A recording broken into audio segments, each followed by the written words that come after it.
पदं प्रवक्ष्यामि तत्त्वात् श्लोकवार्तिकम्। पंचपरमेष्टि भगवान की जय। श्रीवादी गजाश्री पार्षणा भगवान की जय। परम पूज्य आचार्य श्री उमा स्वामी जी महाराज की जय। परम पूज्य आचार्य श्री विद्यानंद स्वामी जी महाराज की जय। परम पूज्य आचार्य श्री शांति सागर जी महाराज की जय। परम पूज्य आचार्य श्री सरमती सागर जी महाराज की जय। परम पूज्य आचार्य श्री अभिनंदन सागर जी महाराज की जय। परम पूज्य आचार्य गुरुदेव सुंदर सागर जी महाराज की जय। गुरुदेव समंतभद्र स्वामी की जय। आचार्य श्री सरमती महाराज की जय।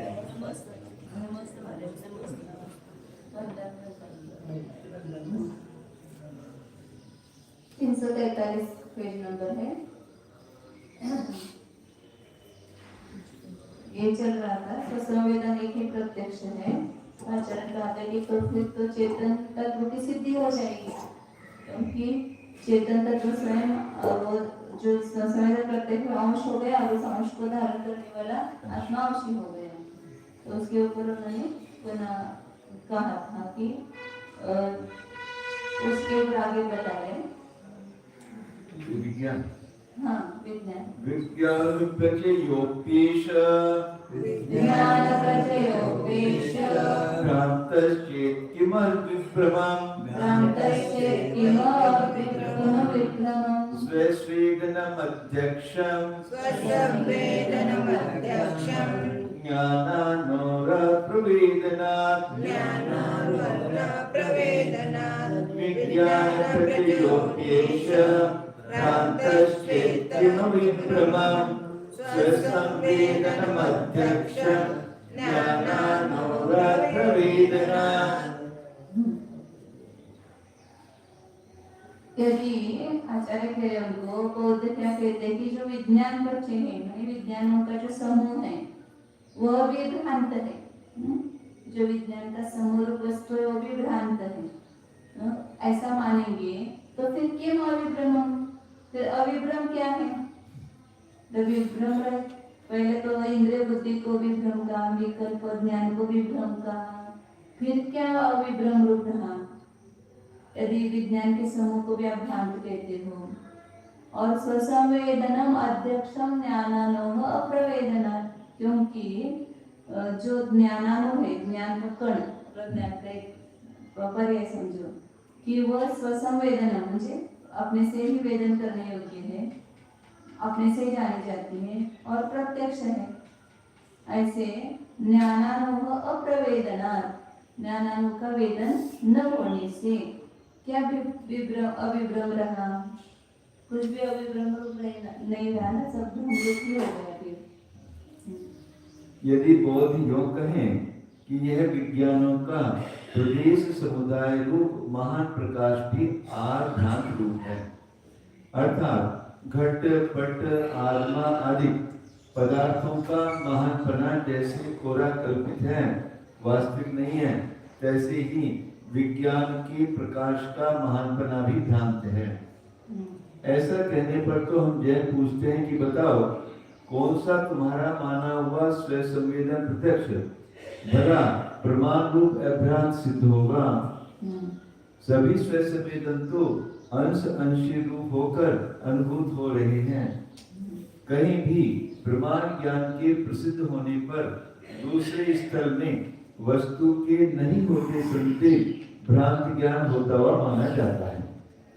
सर्वत्र भ्रांति होने पर तो प्रमाण की व्यवस्था नहीं बनती है। बौद्धों से माने गए ज्ञान स्वरूप सूक्ष्म परमाणुओं का ज्ञान तो होता नहीं है। ऐसी दशा में आप संवेदन को और उससे जानने योग्य विज्ञान को वस्तुभूत कैसे सिद्ध कर सकेंगे? सोचिए। स्वसंवेदन और ज्ञान के द्वारा ज्ञान ही विषय होता है ना, तो ज्ञानानुसार वेदन नहीं होता है। आपके ज्ञान जो ज्ञान रूप वस्तु आपने माने, ज्ञान क्षण प्रत्यक्षांवरती जो ज्ञान उसको ज्ञानानु कहा। तो यदि ज्ञानानुरूप सूक्ष्म परमाणु का ज्ञान होता ही नहीं है, तो फिर ससंवेदन और उसके द्वारा ससंवेदन के द्वारा किसका ज्ञान होता है? अपना ही स्वयं का। मतलब विज्ञान का, तो दोनों भी कैसे वस्तुभूत होंगे? नहीं,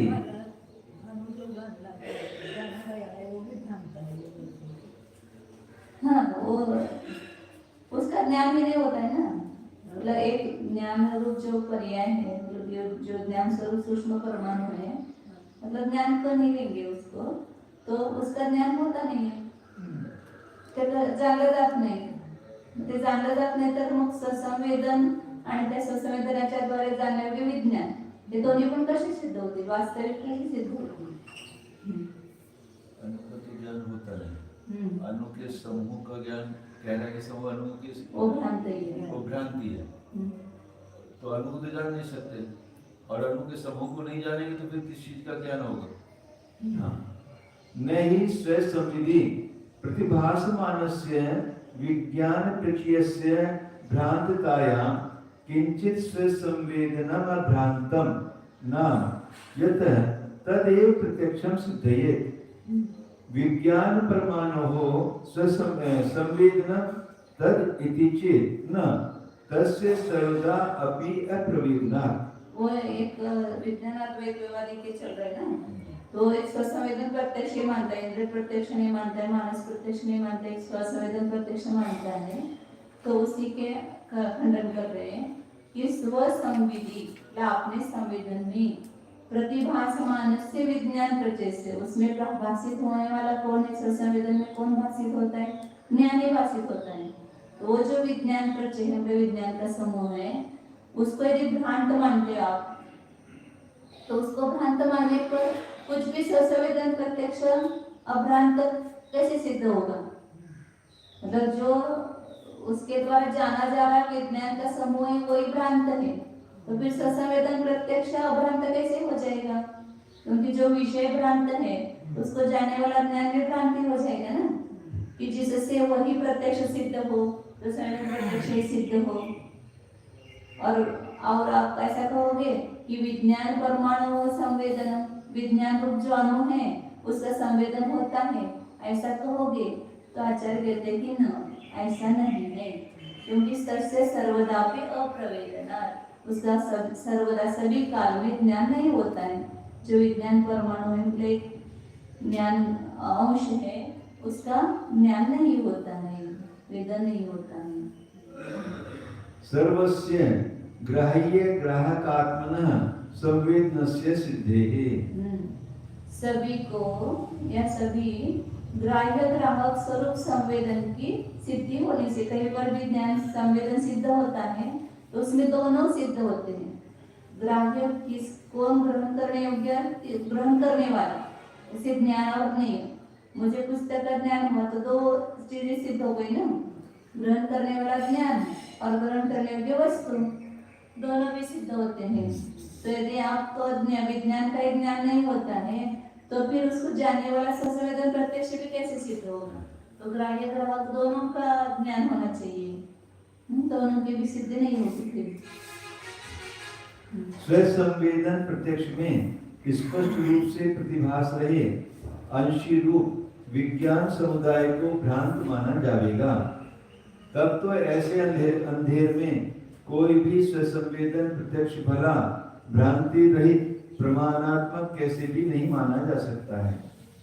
जिससे कि योगाचार से माना गया वह स्वसंवेदन ही एक प्रत्यक्ष प्रमाण सिद्ध हो सके.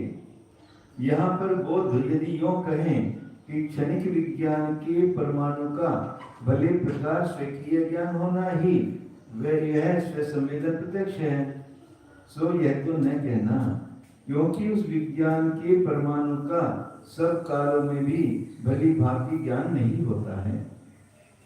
सभी जीवों को यहाँ ग्राह्य और ग्राहक रूप संवेदन की सिद्धि हो रही है.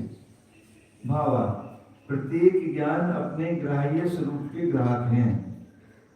ग्राह्य अंश और ग्राहक अंशों का समुदाय रूप अंशी ज्ञान है.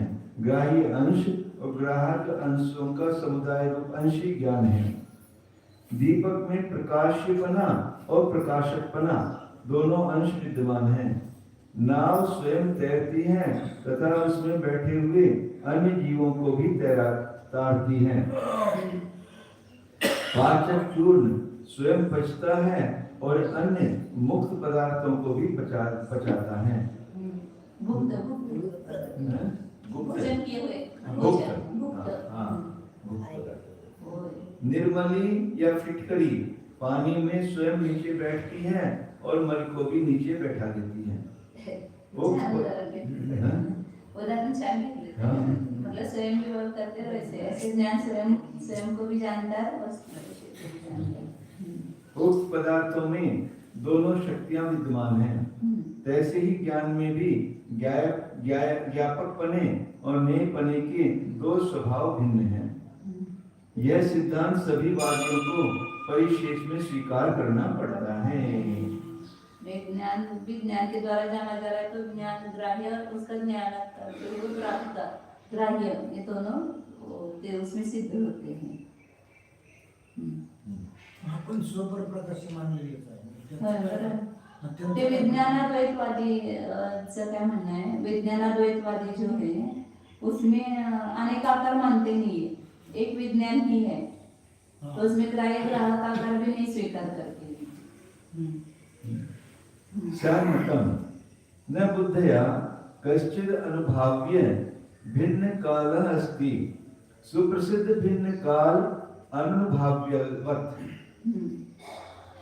अब आचार्य उनको बता रहे विज्ञानाद्वैतवादी को कि बुद्धि के द्वारा कोई भी अनुभाव्य भिन्न काल नस्ति मतलब भिन्न काल वाला नहीं है।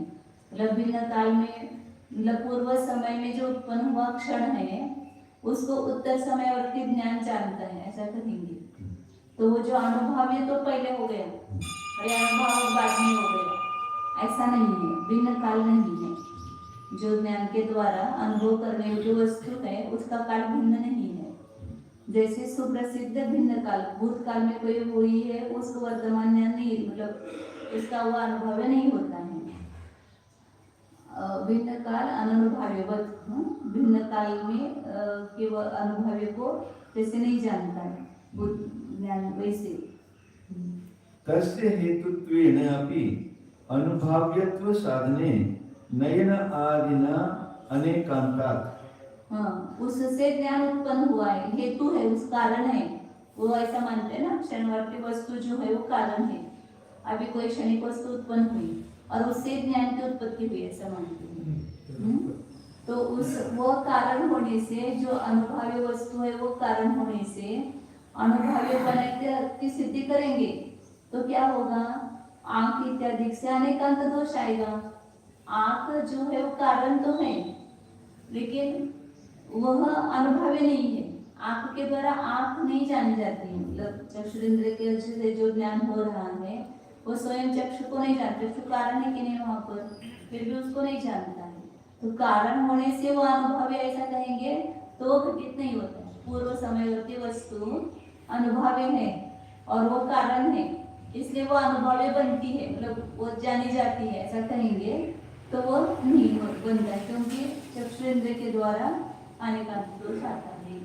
चक्षु से ज्ञान उत्पन्न होता है लेकिन ज्ञान उसको ग्रहण नहीं करता है, वो अनुभवी नहीं बनता है। तस्य हो गया स्व आकार अर्पण क्षमेण अपि तेन तत्साधने समान अर्थ समनंतर प्रत्ययेन व्यभिचारात् तेन अध्यवसाय सहितेन अपि तत्साधने भ्रांति ज्ञान समनंतर प्रत्ययेन अनेकांतात्।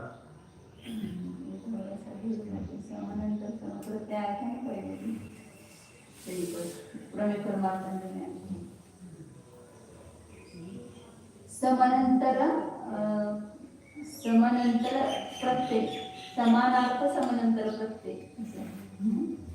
स्व आकार अर्पण क्षमेनापि, यदि आप कहोगे कि वो जो पूर्व समयवर्ती वस्तु है वो अपना आकार करने में समर्थ है, ज्ञान को अपना आकार समर्पण करती है, इसलिए बुद्धि उसको ग्रहण करती है, ऐसा कहेंगे तो अपना आकार करने में अर्पण करने में समर्थ होने पर भी उसके द्वारा उसको सिद्ध करने में क्या होएगा, समानार्थ समानांतर प्रत्यय के साथ व्यभिचार दोष आएगा।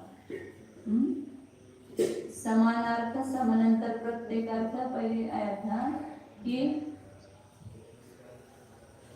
समान अर्थ के अव्यवहित उत्तरवर्ती ज्ञान से, मतलब पूर्व समयवर के समान ही अगले समयवर्ती पदार्थ है, सदृश पदार्थ है, और वह उसको ग्रहण करने वाला है, ऐसा मानते हैं। तो वो भी अपना आकर करने में समर्थ होने पर भी वो उसका अनुभव ही नहीं बनता है। समानार्थ समानांतर प्रत्यय के द्वारा वे विचार आता है, क्योंकि तेन अध्यवसाय सहितेन अपि तत्साधने, उसके द्वारा अध्यवसाय मतलब ज्ञान के सहित होने पर भी उसको सिद्ध करने में भ्रांत ज्ञान समानांतर प्रत्यय एकांत, जो भ्रांत ज्ञान है उसके बाद होने वाले प्रत्यय के साथ क्या हो जाएगा, अनेकांत दोष आएगा। तत्वतः कस्य तत्वतः कस्यचित् तत्कारणत्वात् कारणत्वादि असिद्धे च। वास्तविक रूप से कस्यचित् कोई भी उसका कारणपण आदि की सिद्धि नहीं है, उसकी सिद्धि नहीं है, असिद्धि होने से। इसको अपन खाली हिंदी पढ़ के थोड़ा सा देखिए, वो थोड़ा सा भूल गए कि समानार्थ समानांतर प्रत्यय का अर्थ। इस प्रकरण में शुद्ध ज्ञान द्वैतवादी बौद्धों का स्वतांत्रिक बौद्धों द्वारा माने गए द्वैतवाद या ज्ञान ने व्यवस्था के खंडनार्थ संभवतः यह मंतव्य भी हुए कि उत्तर क्षण में ज्ञान को उत्पन्न करने वाला पूर्ण क्षणवर्ती भिन्न काल में रहने वाला कोई भी पदार्थ बुद्धि के द्वारा अनुभव करने योग्य नहीं है, ऐसा वो मानते हैं। उनके पहला क्षण दूसरे क्षण को सौत्रांतिक तो दोनों मानते, ज्ञान नहीं, दोनों व्यवस्था मानते, ग्राह्य ग्राहक संबंध मानते हैं, उभयवादी है वो। और ये विज्ञानाद्वैतवादी है, वो नहीं मानते ग्राह्य ग्राहक व्यवस्था, मतलब एक ज्ञान है ग्राह्य ग्राहक आकार नहीं है, ऐसा मानते हैं। तो वो ही उसको सौत्रांतिक जो द्वारा माना गया जो है ना, उसका खंडन करता है। जैसे कि भले प्रकार प्रसिद्ध हो रहे चिरतर भूत या भविष्यत यो भिन्न कालों में रहने वाले पदार्थ वर्तमान बुद्धि के ने नहीं है, तैसे ही अव्यवहित पूर्व समय में रहने वाला जनक पदार्थ भी बुद्धि का ने नहीं है। बहुत पीछे भूतकाल में हुआ कोई पदार्थ है, वो अभी वर्तमान बुद्धि के द्वारा ग्रहण नहीं किया जाता है, ऐसा वो मानते हैं। और आगे होने वाला पदार्थ अभी बुद्धि के द्वारा ग्रहण नहीं किया जाता है, ऐसे वर्तमान समय के पूर्व समयवर्ती जो वस्तु है वो अगले समयवर्ती ज्ञान के द्वारा ग्रहण नहीं की जाती है, ऐसा क्षणिकपणा मानलाय। परंतु असं मानतात ना कि अभी इस समय में वस्तु उत्पन्न हुई, उसको तो निर्विकल्प प्रत्यक्ष ग्रहण करता है, लेकिन उसके पीछे होने वाला जो विकल्प ज्ञान है वो पूर्व समयवर्ती वस्तु को जानता है, ऐसा मानते हैं ना। तो उसका वो खंडन कर रहा है, वो ये दूसरा वैज्ञानिकवादी कर रहा है उसको। हाँ, ज्ञान नाही, जे काय दिसते ते सगळं भ्रांतच आहे। हाँ,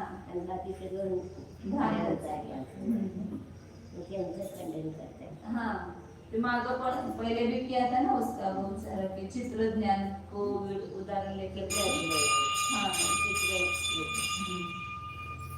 बुद्धि स्वयं बुद्धि को ही जानती रहती है, अन्य को नहीं। अन्य पदार्थ को जानती नहीं, उस समयवर्ती पदार्थ को भी नहीं जानती, पूर्व समयवर्ती पदार्थ को भी नहीं जानती। एक बौद्ध कहते हैं ना कि वस्तु से ज्ञान की उत्पत्ति होती है, मतलब कारण, वस्तु कारण है, ज्ञेय कारण है और ज्ञान कार्य है। तो उस पदार्थ से ज्ञान की उत्पत्ति होती है, तो पूर्व समयवर्ती पदार्थ से उत्तर समयवर्ती ज्ञान उत्पन्न होता है, तो वो नहीं, ऐसा विज्ञानाद्वैतवादी कहता है। हम लोग भी तो कहते हैं ज्ञान ज्ञान को ही जानता है। एकांतरी है ना, हाँ। वस्तु ही नहीं है, ऐसा नहीं, वस्तु नहीं होती तो ज्ञान में आकर कैसे आता, उस आकार विषय कैसे ज्ञान किसको ग्रहण करता है, यदि उस पूर्व समयवर्ती विषय को बुद्धि का कारणपना होने से भी उसके द्वारा नेयपना साधोगे तो चक्षु पुण्य पाप आदि से व्यभिचार दोष हो जाएगा, क्योंकि चक्षु पुण्य पाप ये विज्ञान के कारण हैं, किंतु इनसे उत्पन्न हुआ ज्ञान तो अतीन्द्रिय चक्षु और कर्मों के क्षय उपशम को नहीं जान पाता है। अतः ज्ञान का कारणभूत विषय तज्जन्य ज्ञान से जाना ही जाए, यह व्याप्ति बनाना अच्छा नहीं है। कारण वो ये मानते हैं ना, तदुत्पत्ति पदार्थ से ज्ञान की उत्पत्ति होती है, तो ये ठीक नहीं है। साचर्य कारण होने से वो जाना जाता है, ऐसा कहेंगे तो बराबर नहीं है विज्ञान के अनुसार। इस दोष को दूर करने के लिए तज्जन्य पने के साथ अपने आकार को देने में समर्थ पने से मेरे बनाई तो तात्विकों द्वारा माना जाएगा, अर्थात इंद्रिया और अदृश्य ज्ञान के जनक अवश्य हैं, किंतु ज्ञान में अपने आकारों का समर्थन नहीं करते हैं।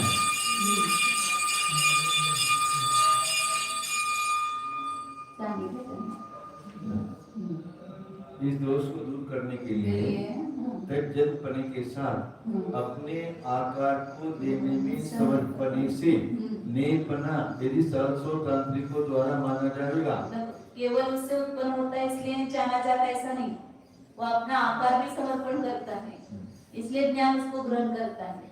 केवल कारण होने से जाना जाता है ऐसा नहीं। वो सौत्रांतिक कह रहा है, वो वस्तु जो है पूर्व समयवर्ती वस्तु अपना आकार और ज्ञान को समर्पण करती है, इसलिए वो बुद्धि उसको ग्रहण करती है, ऐसा वो सौत्रांतिक का कहना है।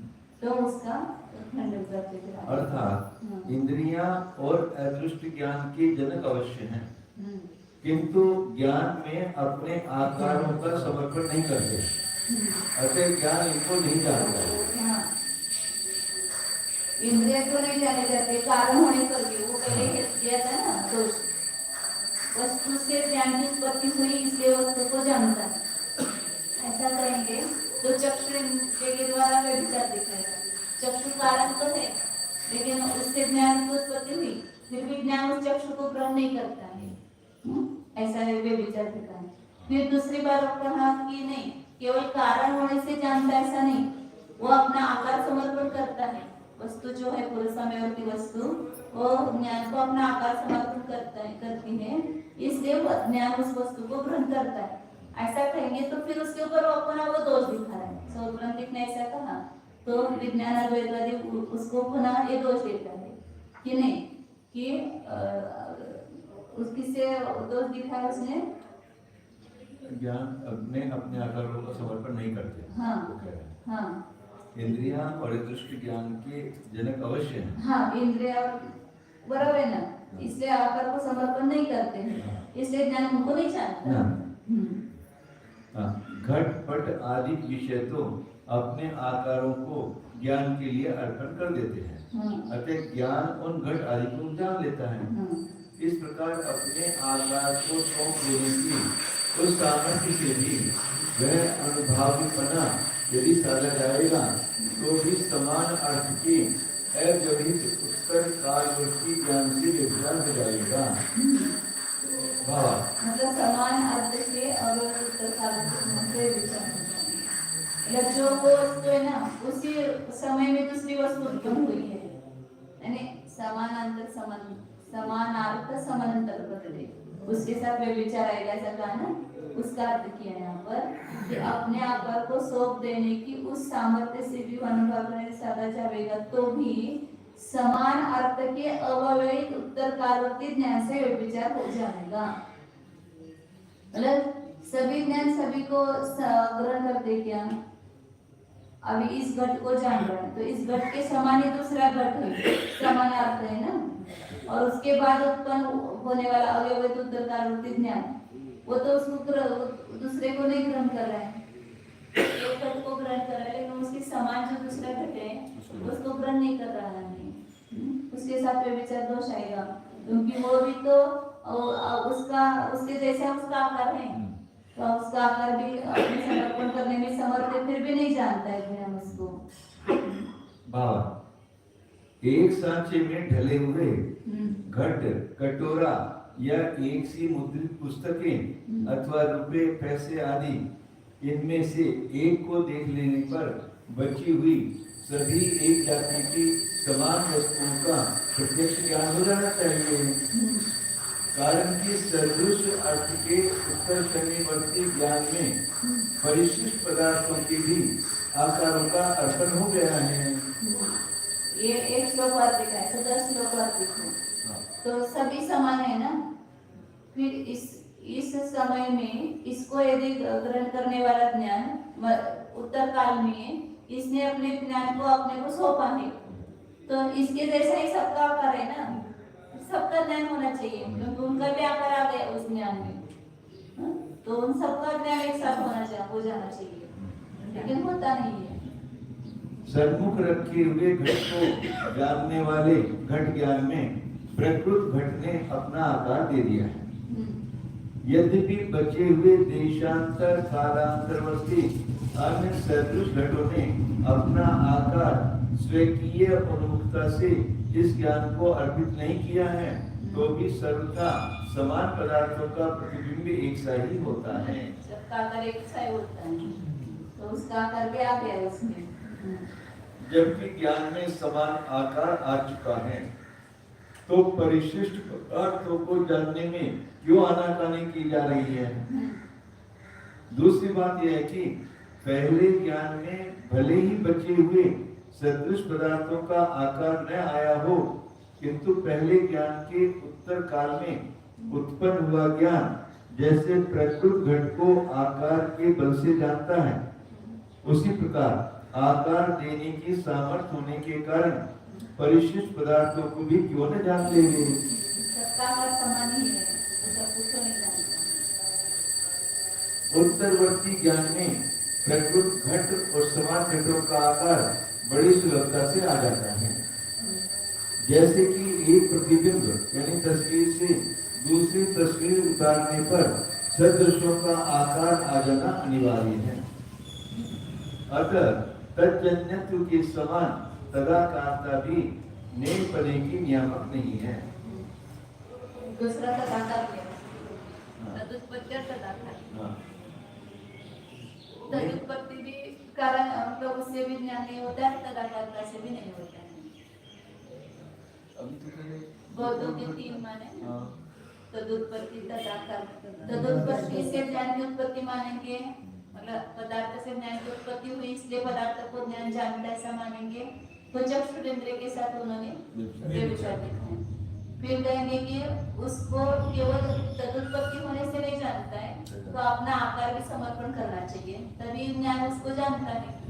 तो उस समानार्थ समानांतर प्रत्यय से फिर वे विचार दिखाए कि समान अर्थ को ग्रहण करने वाला जो दूसरा ज्ञान है, उसमें सभी पदार्थों के आकार आ गए, फिर भी वो दूसरे को नहीं जानते, केवल जिसकी समूह है उसको ही जान रहे हैं। अकेले तज्जन्यत्व का इंद्रिय अदृष्ट आदि से व्यवचार है तथा अकेले तदाकार बने का समान अर्थों से व्यवचार है। यानी घट का ज्ञान अब अनेक समान घटों को भी जान लेवे, किंतु चक्षु द्वारा जानता नहीं है, तथा तज्जन्यत्व और तदाकारता इन दोनों को मिलाकर यदि नए बने का नियम कराने वाला माना जाएगा, तो समान अर्थ के अव्यवहित उत्तरवर्ती ज्ञान से व्यवचार होगा। समनंतर ज्ञान परंपरा करके सदृश पदार्थों से उत्पन्न हुआ भी है और सदृश पदार्थों के आकार यानी तस्वीर को भी धारण करता है। तो फिर प्रकृत अर्थों को क्यों नहीं जानता है, बताओ? जिस ज्ञान का उपादान कारण घट ज्ञान है, वह सदृश घट के अव्यवहित उत्तर कालवर्ती ज्ञान को सानंद जान लेवे। तदाकारता तदुत्पत्ति दोनों घट जाते हैं, किंतु जानता तो नहीं, यह व्यभिचार हुआ। इन दोषों के निवारणार्थ यदि तज्जन्यत्व और तदाकारता इन दोनों को उस तद अध्यवसाय से सहित करके वह नेपने का नियामक पना सिद्ध हो जाएगा। अर्थात विषय से जन्य और विषय के आकार वाले निर्विकल्प ज्ञान के उत्तर काल में जिस विषय का निर्णयात्मक विकल्प ज्ञान उत्पन्न हो जाएगा, उसी विषय को निर्विकल्प ज्ञान जान सकेगा। वही बताएं। समान अर्थ के उत्तर समयवर्ती ज्ञान के पीछे परिशिष्ट सदृश पदार्थों का या उसके ज्ञान का अध्यवसाय करने वाला विकल्प ज्ञान नहीं उत्पन्न हुआ। अतः वह सभी सदृश पदार्थों या ज्ञान को नहीं जान पाता है। इस प्रकार उक्त व्यभिचारों का वारण हो जाता है। फिर भी भ्रांत ज्ञान के अव्यवहित उत्तर या समयवर्ती ज्ञान से व्यभिचार हो ही जाएगा। कामल या पीलिया रोग वाले पुरुष को शुक्ल संख में पैदा हुए पीलेपन के भ्रम ज्ञान के पीछे उत्पन्न हुए उत्तरवर्ती ज्ञान से व्यभिचार है। यह ज्ञान शंख से उत्पन्न हुआ है, शंख के आकार को भी लेता है और शंख का अध्यवसाय यानी निर्णय कराने वाला भी है। उत्तर ज्ञान में पूर्व कालवर्ती भ्रांत ज्ञान का आकार पड़ गया है और उत्तरवर्ती ज्ञान उस पूर्ववर्ती भ्रांत ज्ञान को उपादान कारण मानकर उत्पन्न हुआ भी है। फिर उस भ्रम ज्ञान से शंख की या उसके ज्ञान की समीचीन नियुक्ति क्यों न मानी जावे, किंतु शंख की प्रमिति होती हुई नहीं मानी जाती है। सफेद शंख पड़ा है। हाँ। और इसको पीला ज्ञान हो रहा है, उसमें भ्रम ज्ञान उत्पन्न हुआ, तो उसमें वो ज्ञान शंख से उत्पन्न भी हुआ है, शंख के आकार को भी लेता है और शंख का निर्णय भी कर रहा है। लेकिन वो पीला है ऐसा ज्ञान उत्पन्न हुआ तो भ्रांत ज्ञान हुआ ना वो, तो भ्रांत ज्ञान का आकार पड़ गया उसमें। तो उत्तरवर्ती ज्ञान उस भ्रांत ज्ञान को कारण उत्पन्न हुआ भी है। फिर भी उस भ्रम ज्ञान से शंख की या उसके ज्ञान की समीचीन व्यक्ति क्यों नहीं मानी जाए? तो तीनों भी है, फिर भी यथार्थ ज्ञान क्यों नहीं हो रहा है? शंख से उत्पन्न हुआ है, शंख के आकार भी हुआ है और शंख का निर्णय भी कर रहा है, फिर भी वो सफेद शंख की जगह पीला शंख जान रहा है। तो सफेद शंख की प्रतीति उसको क्यों नहीं हुई फिर उसको? किंतु शंख की प्रमिति होती हुई नहीं मानी गई है। अतः सिद्ध होता है कि तज्जन्यपना, तदाकारपना और तद अध्यवसायपन, ये तीनों मिलकर भी बुद्धि के द्वारा अनुभाष्यपने का नियम नहीं, अनुभाव्यपने का नियम नहीं करा सकते हैं। तीनों भी जहाँ होंगे तो भी वो ज्ञान का अनुभव करने योग्य, जानने योग्य होगा, ऐसा नियम नहीं है। शुद्ध ज्ञानाद्वैत का पक्ष लेते हुए योगाचार बोध कह रहे हैं कि वास्तव में विचारा जाए तो एक बात यह भी है कि किसी भी क्षण परमाणु रूप विज्ञान को उस बुद्धि का कारणपना, आकार देनापना और निर्णय करानापन आदि ये सब धर्म असिद्ध हैं। अतः विषय विषयी भाव वास्तविक नहीं है, केवल बुद्धि यानी विज्ञान ही एक पदार्थ है। यह स्वतांत्रिकों के ऊपर जो दोष जैनों की ओर से उठाए जाते हैं, योगाचार या शुद्ध ज्ञानाद्वैतवादी वैभाषिक भी उन्हीं दोषों को ज्ञान में व्यवस्था मानने वाले स्वतांत्रिकों के ऊपर उठा रहे हैं। न अपि समान कालः तस्य स्वतंत्रत्वात् योग्यता विशेषस्य अपि तद्व्यतिरिक्तस्य असंभवात् तस्य अपि अनुभाव्यत्व असिद्धेः। अब पहले या बाद में जो पदार्थ उत्पन्न होता है उसको बुद्धि ग्रहण नहीं करती है, इसका ने पीछे इसमें खंडन किया। अब जिस समय वो ज्ञान उत्पन्न हुआ उसी समान काल में उत्पन्न हुआ जो पदार्थ है उसको भी वो ज्ञान ग्रहण नहीं करता है, ऐसा वेदांत कह रहे हैं। ये सब उनके बोधों में परस्पर में चल रहा है। विज्ञानाद्वैतवादी समान काल को भी अनुभवी नहीं मानता है, क्योंकि तस्य स्वतंत्र, वो स्वतंत्र है, वो पदार्थ स्वतंत्र है और ज्ञान स्वतंत्र है। तो उस ज्ञान वो समान काल वाले पदार्थों को भी ग्रहण नहीं करता है, ऐसा वो मान रहे हैं। जो आगे भी बढ़ते हैं ना, योग्यता विशेषस्य भी, क्योंकि योग्यता विशेष जो है, जानने की योग्यता विशेष, वो भी उससे व्यतिरिक्त है, व्यतिरिक्तस्य असंभवात्, वो संभव नहीं होने से उसमें भी अनुभवत्व की सिद्धि नहीं होती है। परेण योग्यता विशेषेण अनुभव्यत्वेन अविभावत्वेन अवस्थानात्। पर मने जय होंगे, वो पर जय को पर कर रहा हूँ, पर के द्वारा मतलब जैन के द्वारा योग्यता विशेष से अनुभव्य रूप से अवस्थान होता है, मतलब योग्यता विशेष से ज्ञान पदार्थ को जानता है, ऐसा मानते ना, योग्यता ही प्रतिनिधित्व कारण व्यवस्थापयति, तो योग्यता विशेष से अनुभव्य रूप से अवस्थान होता है, ऐसा दूसरे के द्वारा स्वीकार किया गया है, क्योंकि दूसरा प्रकार संभव नहीं है, प्रकारांतर असंभव। अब अभी विज्ञान अद्वैतवादी बोध ही अपना मत कह रहे हैं कि बुद्धि के आगे पीछे रहने वाले भिन्न कालीन पदार्थ उस बुद्धि के द्वारा अनुभव करने योग्य नहीं है, इसका विचार हो चुका।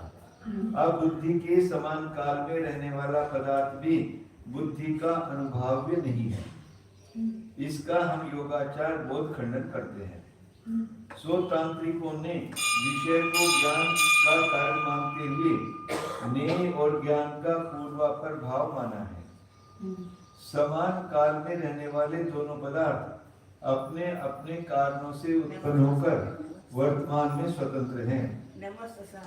ऐसी दशा में किसको विषय रूप कारण कहा जाए और किसको विषय रूप कारण कहा जाए, विषय रूप कार्य कहा जाए। दोनों एक ही समय में है, कौन कारण होगा, कौन विषय होगा, कौन विषय होगा। कार्य को करते समय एक कारण स्वतंत्र हो और दूसरा कार्य परतंत्र हो, तब कार्य कारण भाव माना जा गया है। सो तांत्रिकों ने ज्ञात ज्ञापक भाव में भी यही व्यवस्था मानी है, किंतु स्वतंत्र दोनों के एक काल में विद्यमान होने पर अनुभाव्य अनुभावक भाव नहीं बन सकता है।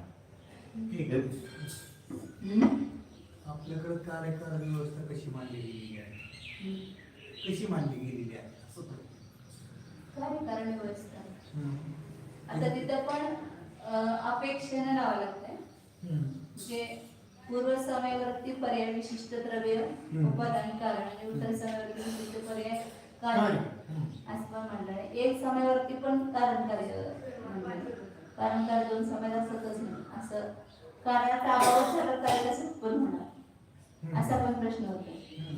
तर म्हणून तिथं रुजू न्यायाच्या अपेक्षेनं त्या समयात कारण तेच कार्य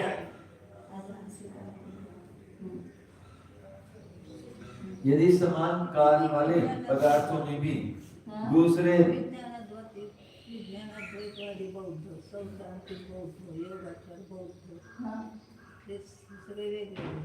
चार भेद है ना, उनमें चार भेद है। एक मतलब एक विज्ञानवादी, एक पदार्थवादी, बाह्यार्थवादी, एक उभयवादी और एक शून्यवादी, ऐसे चार हैं।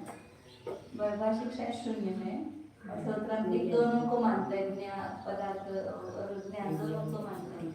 विज्ञानाद्वैतवादी जो योगाचार है वो एक विज्ञान को ही मानता है।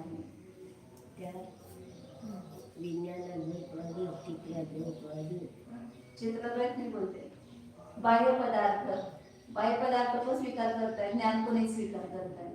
एक ज्ञान को स्वीकार करता है, बाह्य अर्थ को स्वीकार नहीं करता है। एक दोनों को भी स्वीकार करता है, पदार्थ को भी और ज्ञान को भी। सभी क्षणिकवादी ही है, सभी क्षणिक ही मानते हैं। और एक तो शून्य मानता, दोनों को भी नहीं मानता। अपन कहते हैं सद असत उभय अनुभय, ऐसा वो कहते हैं। चार लोग थे बौद्धों के, हाँ चार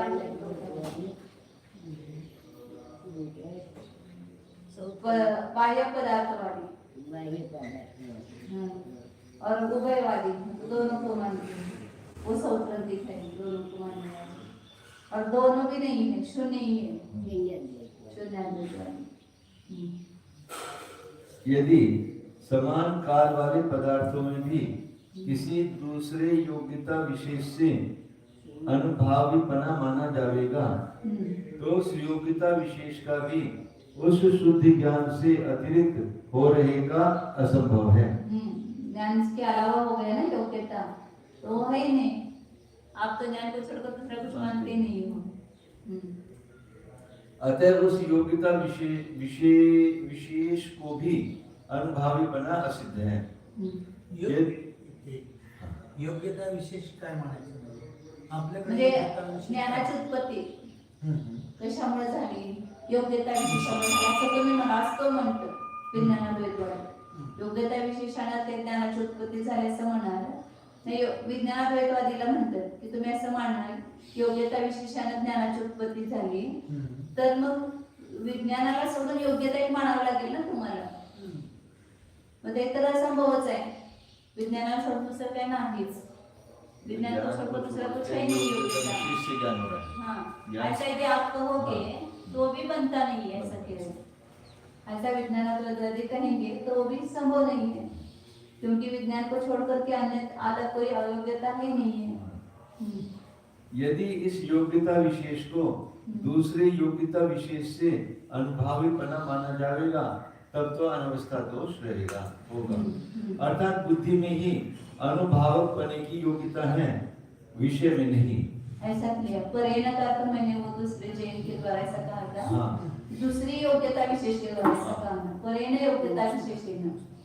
मैंने ऐसा अर्थ किया था कि परमहंस जैन के द्वारा योग्यता विशेष से ज्ञान माना है, तो वो नहीं लिया। योग परेण तो दूसरी योग्यता विशेष से पहली योग्यता विशेष को जानते, ऐसा कहेंगे तो अनवस्था दोष आएगा। अनवस्था आपल्याकडे जी योग्यता विशेष मानलं गेलेलं आहे तिसरं कारण, मग ते त्याचा काय खुलासा आहे? खुलासा क्या है, आता के कोई भी ज्ञान अभी वर्तमान में इस पदार्थ को ही जान रहा है, ऐसा कैसे नियम बन गया? तो योग्यता उस ज्ञान में उसी पदार्थ को जानने की योग्यता है, तो वह योग्यता को उन्होंने क्षोभशम भी बताया। इसमें परिश्रम से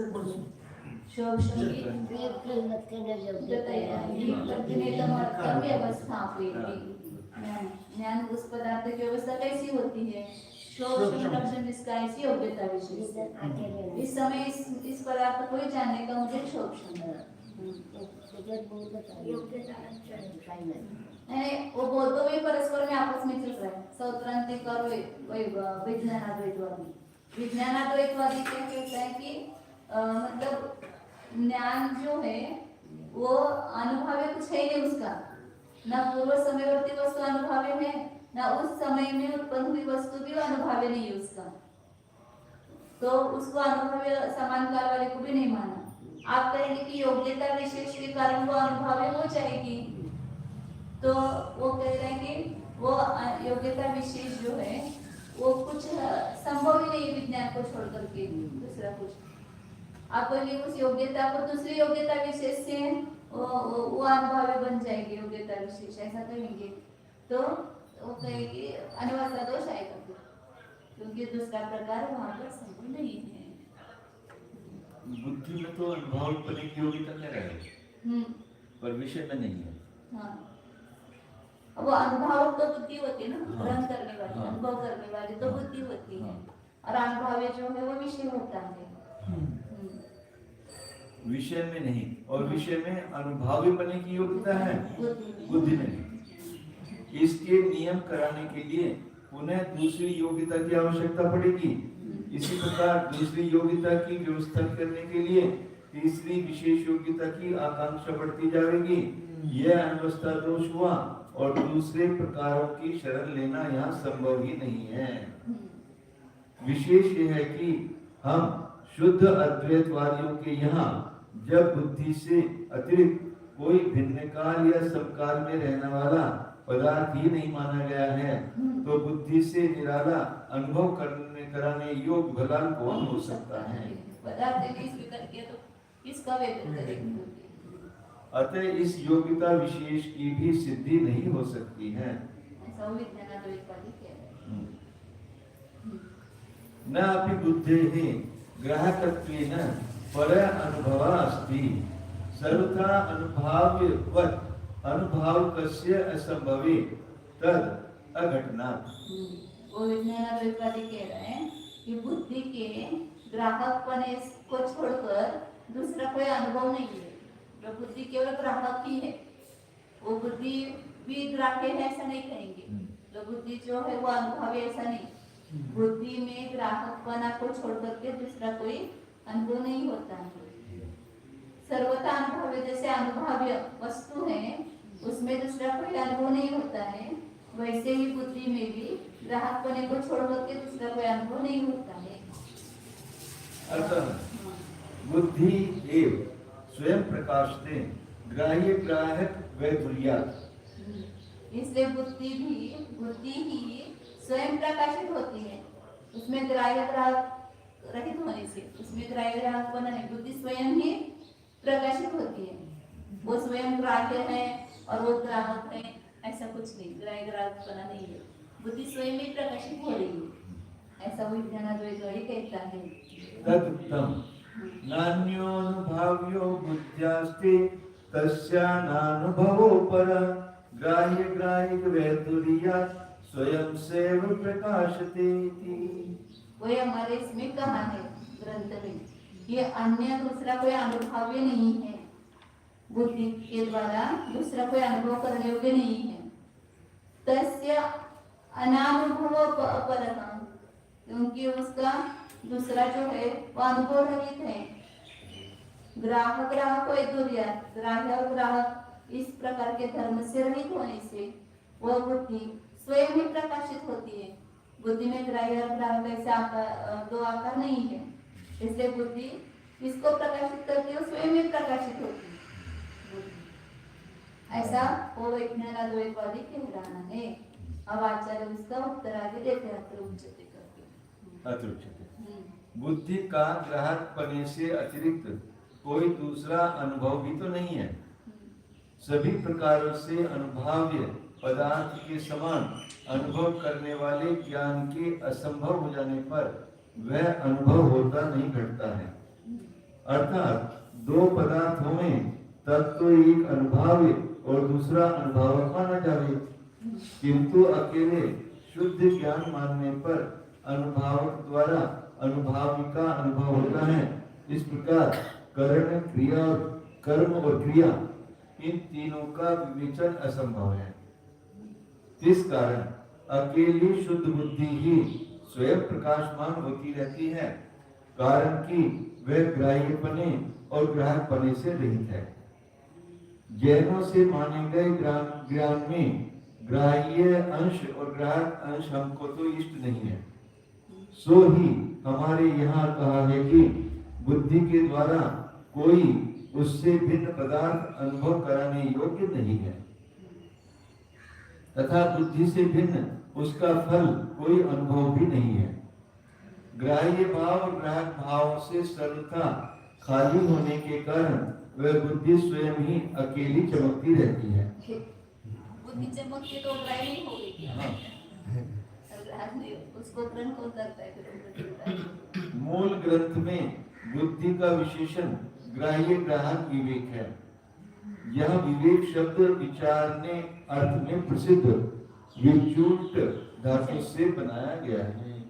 मतलब विच धातु, विच अर्थ लगाया है तो वी से बुद्धि बनेगा, सब हट जाएगा।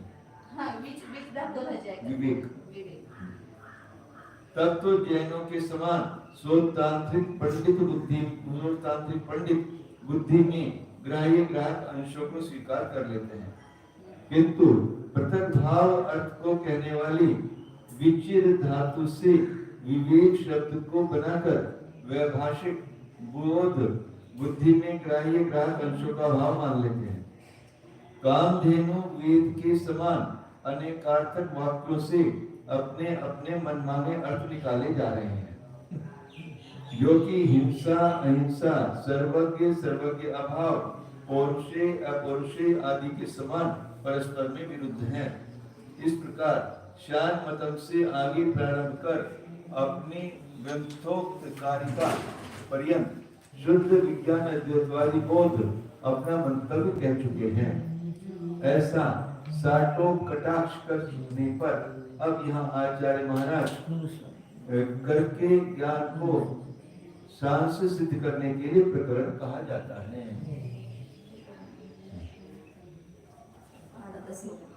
वैभाषिक बौद्ध आहेत ते पण आणखी त्याच्यात आणतात.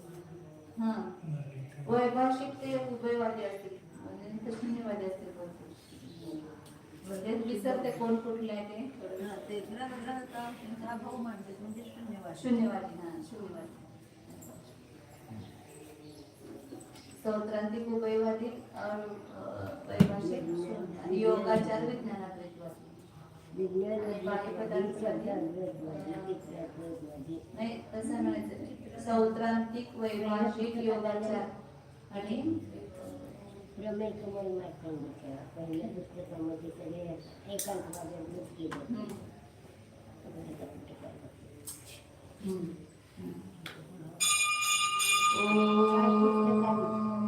कमल मार्कंडेय जानी यह मैं शुद्ध चैतन्यमय वस्तु हूँ। मैं अनादि अनंत एक अखंड हूँ। मैं ज्ञानमय वस्तु हूँ, ज्ञान की मूर्ति हूँ। स्वयं ही जाना जा रहा हूँ, स्वयं ही जान रहा हूँ। ग्राह्य ग्राहक निर्णय भाव एक वस्तु मिलती है।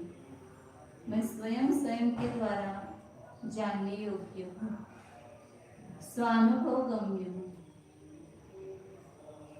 तो जानिए उसका अनुभव से ही।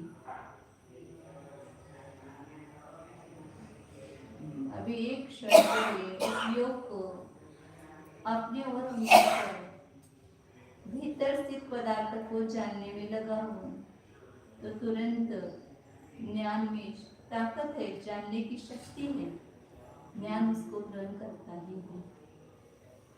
तो इस ज्ञान शक्ति का उपयोग करो और उस ज्ञान को अपने को जानने में लगाओ। मैं हूँ, मैं ज्ञानमय हूँ, मैं शुद्ध हूँ, मैं एक हूँ।